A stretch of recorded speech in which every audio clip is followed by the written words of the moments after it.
A light rain slicks the pavement of East Hastings Street as dawn breaks over Vancouver. A cluster of tents and blue tops line the sidewalk, their silhouettes beginning to stir with the first movements of the morning. A volunteer in a bright orange vest moving between those tents, checking on the people inside. She's handing out clean syringes with orange caps and also the small white Narcan kit. That's the antidote to opioid overdoses that's become as essential here as morning coffee is everywhere else. Across the street, a tour bus idles at the edge of Gastown, its engine humming uneasily. The tourists inside, they've been given very clear instructions. Admire the Victorian architecture, enjoy the trendy cafes, but whatever you do, don't go too far east. Not onto those blocks. Because here, in the heart of one of the world's most livable cities, paramedic street overdoses right there on the sidewalk. There's makeshift memorials to the dead, photos, flowers, handwritten notes, outnumbering the streetlights. See, this is a place where help seems to be absolutely everywhere, but it's somehow never enough. So how did a city famous for its postcard mountains and gleaming towers allow a humanitarian disaster to fester right there in its historic core? How did these 4 blocks become what one visiting NBA player called the worst street in North America? Well, the answer lies buried in the century of chaos, choices about ambition, about neglect, and about unintended consequences that turned East Hastings into Canada's fentanyl ground zero. Just before we continue with the video today, quick word from our sponsor, Raycon. I do want to say that I've been using the Raycon everyday earbuds lately, and they have become kind of my go-to for a lot of my listening. I've been using them for casual listening, and they just fit into my routine, and they'll fit into your routine very naturally. They sound great, they're very comfortable, just a fantastic bit of kit. Their everyday earbuds are the kind of classic no-brainer, especially for the holidays. You get active noise cancellation, which means that you can finally block out the world while still pretending to pay attention. Ah, my life. Multi-point pairing, so you can stay connected to 2 devices at once, which is super handy, and they fit in nicely. It's connected to my phone. It's going to start playing. Like when you're cleaning the house or you're out on a walk. The battery's incredible too. 32 hours with the case, and a 10-minute quick charge gets you 90 minutes of playtime. Plus, awareness mode's solid when you still want to hear what's going on around you. And Raycon's going big, up to 30% off anything site-wide, Black Friday and Cyber Monday only. So don't miss out on the rare chance to save big. Click the link in the description below, or go to buyraycon.com/places to check it out. That's buyraycon.com/places. Alright, so Vancouver routinely ranks as one of the most desirable cities to live in. Year after year, it tops best places to live lists, and honestly, it's easy to see why. Mountains frame the skyline, the harbour sparkles, and those glass towers catch the light just right. It kind of looks like it belongs on a postcard. But at the historic core, there's a different Vancouver entirely. 4 blocks the local paper once called hell, and they weren't being dramatic. Step out of trendy Gastown with its exposed brick and $15 cocktails, walk just a few blocks east, and you enter a completely different world. Open drug use on the sidewalks, tents lining the streets, people in various states of crisis, right there in broad daylight. This is the epicenter of Canada's opioid emergency, and it is impossible to ignore. The contrast is always violent. We're talking about a city where condos go for $3,000 a month, sitting just blocks away from single-room occupancies with bed bugs, broken windows covered in plywood, and shared bathrooms down the hall. The wealth and the poverty don't just coexist, they seem to be colliding constantly, raising a question that nobody really wants to answer. How does one of the world's most prosperous cities allow this to happen to its most vulnerable citizens? Well, in the early 1900s, Hastings and Maine wasn't the margin, it was the center. City Hall stood here, the courthouse, the best hotels, the biggest theaters. This was downtown before downtown moved away. But cities change, and Vancouver started growing westward. The money followed, the new buildings, the better shops, they all went west, leaving the old quarter behind, kind of like a snake shedding its skin. During the Great Depression, something interesting happened. All those unemployed men, the ones riding the rails looking for work that just didn't exist, they ended up here. Why? Because this was where you could survive on nothing. They called it Skid Road back then. The term actually comes from the logging industry. Skid roads were where they dragged timber. But it fit. This was where people ended up when life dragged them down. By mid-century, East Hastings had become something specific, a poverty zone. Rough around the edges, certainly, but with its own tight-knit community. These were people with nowhere else to go, and so they made something here. It's not pretty. It's not prosperous. But at least it's theirs. By the 1970s, Vancouver had essentially decided, without really ever actually deciding, that East Hastings was going to be where poor people lived. Those old hotels from the glory days, they got converted into SROs, that's single-room occupancies. Picture a room the size of a large closet, maybe 100 square feet if you're lucky. No kitchen, bathrooms down the hall shared with 20 other people. But at least it's shelter. At least it was at prices that matched welfare checks. So why there? That's because everywhere else in Vancouver, poor people had simply been priced out or pushed out. The downtown east side became the only neighborhood that would take them. Then in 1993, two things happened that felt like knockout punches. First, Woodward's department store, the last big retailer in the area, the last reason middle-class Vancouverites might venture down there, closed its doors. The economic anchor was gone. And second, that same year, the federal government just stopped funding new social housing. Just like that. Then the early 2000s brought welfare cuts that pushed even more people out onto the streets.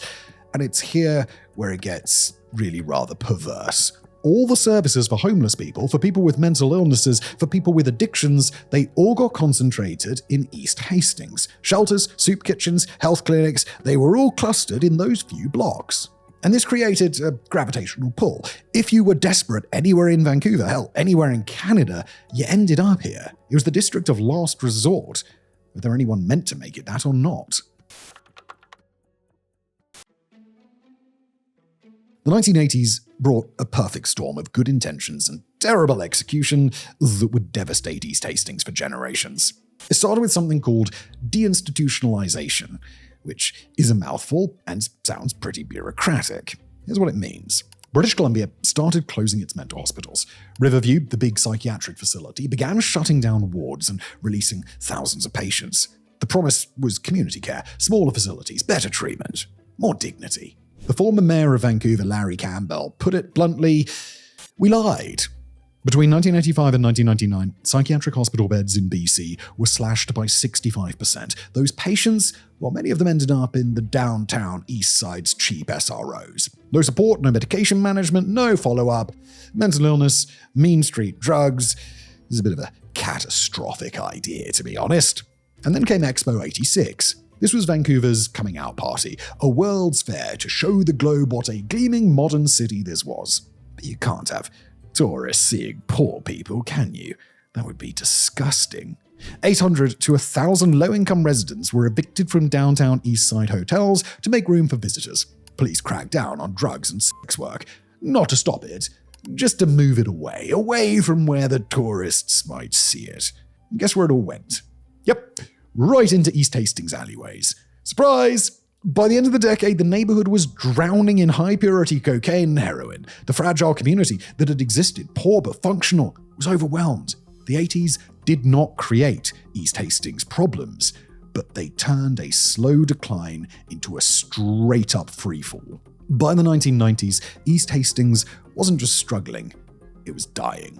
The heroin epidemic hit first. Injectable heroin became the drug of choice, and with shared needles came shared HIV. By 1997, the infection rate among injection users in the downtown east side was the worst in the developed world outside of sub-Saharan Africa, in Canada, in Vancouver. Here, the rates were comparable to the worst-hit regions of Africa. Also, over 1,000 people had died from overdoses by 1997, prompting health officials to declare a public health emergency. But even that horror was overshadowed by something darker, because women were disappearing, dozens of them. Many Indigenous, most involved in work, all of them vulnerable. They'd vanished from East Hastings, and nobody in authority seemed to notice, or maybe even care. Their friends noticed, their families did, but officially, silence. It would later come out that a serial killer named Robert Picton had been hunting these women for years. Actually made an entire Casual Criminalist video about him, which is another channel I do. He's a real piece of shit. He was eventually convicted of murdering 6, but he's suspected in dozens more cases. He could operate for so long because his victims were essentially invisible to mainstream society.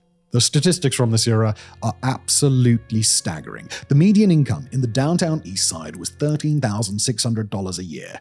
The city average, $47,000. People living in those SRO hotels were 8 times more likely to die than the average Canadian. While the rest of Vancouver boomed, tech money, real estate money, Pacific Rim money, East Hastings was trapped in a medieval cycle of disease, addiction, and predation. The neighborhood had become invisible to the larger city, abandoned to essentially fend for itself. Now, out of all the chaos and death in the 1990s, something extraordinary actually happened. The community fought back. It started with people like Bud Osborne, a poet who'd been homeless, who'd been an addict, who knew these streets from the inside. He and other activists looked to what was happening and said, "Oh, this isn't working. Arresting people isn't working. Letting them die isn't working. We need something different." They called it harm reduction. It's a simple idea. If people are going to use drugs, and clearly they are going to use drugs, I mean, look at the situation. Let's prevent disease at least. Let's treat this as a health issue, not as a moral failing. A needle exchange opened in 1989. Clean needles for dirty ones, no questions asked, no lectures, just needles. But the real breakthrough, that came quite a bit later in the early 2000s. Fed up activists basically said, "Fuck this," and opened an illegal safe injection room. It was right there on East Hastings. No permission, no permits, just a place where people could inject drugs under supervision with clean equipment, with someone watching in case they overdosed. The authorities could have shut that down, of course. Instead, they did something remarkable. They legitimized it. In September 2003, Inside opened its doors as North America's first legal supervised injection site. And the results were stunning. Staff at Inside have intervened in thousands of overdoses. Number of deaths on site? 0. Not a single one. HIV infection rates in downtown Eastside plummeted from 8.1 new cases per 100 person years in 1997 to 0.37 by 2011. That is an absolute collapse in transmission. East Hastings, this place everyone had written off as hopeless, had become a laboratory for saving lives. It proved that when you treat addiction as a health issue instead of a criminal one, well, people stop dying. But then, around 2014, everything changed again, and this time it was worse than anyone could have imagined because, well, fentanyl arrived, didn't it?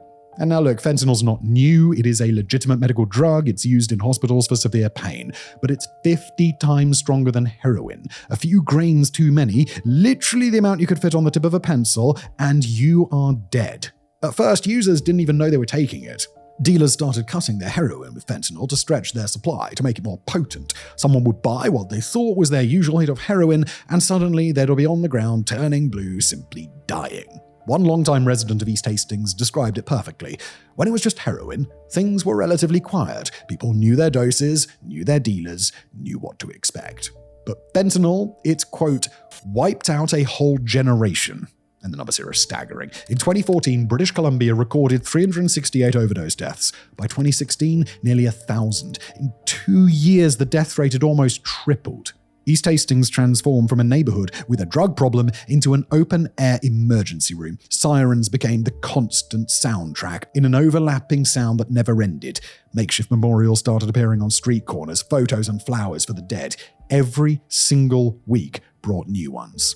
The community that had fought so hard to survive the heroin and HIV epidemics now faced something infinitely more lethal. All those harm reduction victories, while fentanyl threatened to erase them in months. On April 14th, 2016, British Columbia did something unprecedented in Canadian history. The provincial health officer declared a public health emergency, not for a disease outbreak, not for a natural disaster, but for drug overdoses. The government was essentially admitting that places like East Hastings were experiencing a mass casualty event every single day. The declaration was supposed to change everything, cut through red tape, marshal resources, save lives. But here's what actually happened. The dying accelerated.